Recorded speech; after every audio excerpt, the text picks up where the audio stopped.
21শে জুলাই ধর্মতলায় শহীদ দিবস পালন করতে চলেছে তৃণমূল। আবার ওই দিনই উত্তরবঙ্গে বড় কর্মসূচি ঘোষণা করেছে বিজেপি। ইতিমধ্যেই কিছু শর্ত সাপেক্ষে শিলিগুড়িতে বিজেপির উত্তরকন্যা অভিযান কর্মসূচির অনুমতি দিয়েছে কলকাতা হাইকোর্ট। চা শ্রমিক, জমি দখল সহ একাধিক ইস্যুকে সামনে রেখে উত্তরকন্যা অভিযানের কর্মসূচি ঘোষণা করলেন বিজেপি রাজ্য সভাপতি শ্রমিক ভট্টাচার্য। উত্তরবঙ্গের চা শ্রমিক বা চা বাগানের সমস্যা সমাধান করবার জন্য কেন্দ্র এবং রাজ্য সরকারের একটা যৌথ প্রচেষ্টা দরকার। শুধুমাত্র রাজনৈতিক স্লোগান বা বঞ্চনার অভিযোগ তুলে চা বাগানের শ্রমিকদের বঞ্চিত করা হচ্ছে। আমাদের উত্তরকন্যা অভিযানের এটাও একটা বড় ইস্যু। যারা চা বাগানের শ্রমিক ছিলেন ট্র্যাডিশনাল 3 পুরুষ ধরে, তারা আজকে মাইগ্রেন্ট লেবার হয়ে অন্য রাজ্যে চলে যাচ্ছে। ট্যুরিজমের নামে চা বাগানের বেশ কিছু অংশ দখল করে নিয়ে সেখানে রিসোর্ট তৈরি করা হচ্ছে। হিউম্যান অ্যানিমাল কনফ্লিক্ট আজকে উত্তরবঙ্গে বেড়ে গিয়েছে। কার্যত বহু বিরল প্রজাতির মাছ বিলুপ্ত হয়েছে।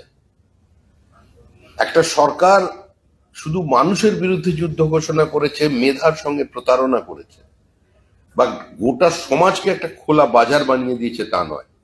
একটা সরকার প্রকৃতি ধ্বংস করবার কাজে নেমেছে এবং সেটার উপর ভিত্তি করেই আমাদের এই উত্তরকন্যা অভিযান আগামী 21শে জুলাই ডক্টর ইন্দ্রনীল খানের নেতৃত্বে আজকে আমরা সেখানে যাব। তৃণমূলের আমলে উত্তরবঙ্গ সব দিক থেকে বঞ্চিত হয়েছে। বিঘার পর বিঘা জমি কার্যত নষ্ট হয়ে গিয়েছে। তৃণমূলকে তোপ দাগলেন বিজেপি রাজ্য সভাপতি।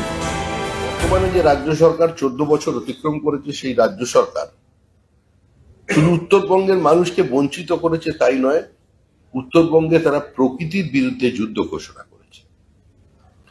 ইলিগাল স্যান্ড মাইনিং, নদী থেকে বোল্ডার তুলে নেওয়া, উত্তরবঙ্গের কার্যত বিশেষ কিছু নদীর গতিমুখের পরিবর্তন করে দিয়েছে। আর তার কারণে বিভিন্ন সময় অযাচিত বন্যা তৈরি হচ্ছে উত্তরবঙ্গে।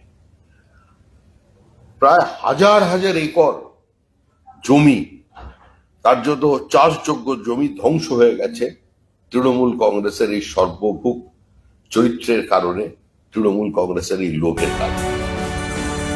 বিরোধী দলনেতা শুভেন্দু অধিকারী এই কর্মসূচির কথা আগেই ঘোষণা করেছিলেন, কিন্তু অভিযোগ পুলিশের প্রয়োজনীয় অনুমতি মেলেনি। এরপর হাইকোর্টের দ্বারস্থ হয়েছিল বিজেপি। বৃহস্পতিবার বিচারপতি তীর্থঙ্কর ঘোষের এজলাসে সেই মামলার শুনানি হয়। শর্ত সাপেক্ষে আদালত অনুমতি দেয়। আদালতের নির্দেশ অনুযায়ী শিলিগুড়ির 3 বাত্তি মোড় থেকে ফুটবল মাঠ পর্যন্ত মিছিল হবে। সেই মিছিল উত্তরকন্যা হয়ে যাবে। আমরা 10,000 মানুষের জমায়েত করব। ফলে এই কর্মসূচি ঘিরে সাজো সাজো রব বিজেপির অন্দরে। আদালতের নির্দেশের পর ফের কর্মসূচি নিয়ে মুখ খুললেন বিরোধী দলনেতা। পায়ে পায়ে উড়িয়ে ধুলো, সবাই মিলে উত্তরকন্যা চলো। 21শে জুলাই সোমবার কলকাতা হাইকোর্টের অনুমোদন আদায় করে নিয়ে বেলা 11টায় উত্তরকন্যার সামনেই নির্দিষ্ট স্থানে দেখা হবে। আমরা চলি সম্মুখ পানে, কে আমাদের রুখবে, রইবে যারা পিছুর টানে, কাঁদবে তারা। এই কর্মসূচির বিষয়ে রাজ্য যুব মোর্চা সভাপতি ডক্টর ইন্দ্রনীল খাঁ জানিয়েছেন, রাজ্যে বাড়তে থাকা নারী নির্যাতন এবং অত্যাচারের প্রতিবাদে এই উত্তরকন্যা চলো অভিযান করবে ভারতীয় জনতা যুব মোর্চা। পশ্চিমবঙ্গ জুড়ে বাড়তে থাকা একের পর এক নারী নির্যাতন ও অত্যাচারের প্রতিবাদে আগামী 21শে জুলাই ভারতীয় জনতা যুব মোর্চার ডাকে উত্তরকন্যা চলো কর্মসূচি নেওয়া হয়েছে। সাংবাদিক সম্মেলন থেকে তিনি অভিযোগ করেন, কলকাতা হাইকোর্টের অর্ডার থাকলেও এই অভিযানকে ঘিরে পুলিশ নানাভাবে বাধা সৃষ্টি করছে। এমনকি তাদের মঞ্চ বাদতেও বাধা দেওয়া হয়েছে। এবং সম্মানীয় কোর্টের অর্ডার থাকা সত্ত্বেও আজকের দিনেও মঞ্চ বাঁধতে দিচ্ছিল না তৃণমূলের স্থানীয় নেতৃত্ব। এবং সেটা কোথা থেকে অঙ্গুলি হেলন হচ্ছিল না হচ্ছিল এবং পুলিশের সহযোগিতা পাওয়া যাচ্ছিল না। এবং সম্পূর্ণভাবে তারা কোর্ট অর্ডারকে উপেক্ষা করে যে আরেকবার দুঃসাহস দেখাচ্ছিল যে পশ্চিমবঙ্গে আইনের শাসন থাকতে পারে না, শাসকেরই শুধু আইন, তাকে পরাস্ত করে আমরা ভারতীয় জনতা যুব মোর্চা সেখানে সভা মঞ্চ বাঁধছি এবং সম্মানীয় কোর্টের নির্দেশ অনুসারে। বিজেপি রাজ্য সভাপতি শ্রমিক ভট্টাচার্য জানিয়েছেন, উত্তরকন্যা তৈরির পর মুখ্যমন্ত্রী বলেছিলেন উত্তরবঙ্গে মানুষকে আর ছুটে ছুটে কলকাতায় আসতে হবে না, নিয়ম করে মন্ত্রী সচিবরা সেখানে বসবেন। কিন্তু উত্তরবঙ্গের জন্য যে টাকা বরাদ্দ হয় তাতে জল পর্যন্ত গরম করা যায় না। উত্তরবঙ্গ উন্নয়ন মন্ত্রী কখনো বরাদ্দ বাড়ানোর কথা বলতেও পারেন না, এমনকি বরাদ্দ টাকা পুরোপুরি খরচ না করে সেই টাকা অন্যত্র কাজে লাগানো হয়। তার জন্য উত্তরকন্যা মুখ্যমন্ত্রী তৈরি করে বলেছিলেন আর কোন উত্তরবঙ্গের মানুষকে কষ্ট করে কলকাতায় আসতে হবে না, নিয়ম করে মন্ত্রী এবং সচিবরা উত্তরকন্যায় বসবেন। উত্তরকন্যার এখন পর্যন্ত যে বাজেটারি অ্যালোকেশন, কোন মন্ত্রী কোনোদিন দাঁড়িয়ে উত্তরবঙ্গ উন্নয়ন মন্ত্রী বলতে পারেননি বিধানসভায় যে তার বরাদ্দটা একটু বাড়ানো। যে টাকা বরাদ্দ করা হয় উত্তরবঙ্গের জন্য, সেই টাকা দিয়ে কার্যত আমাদের সভাপতি বললেন জল গরম হয় না।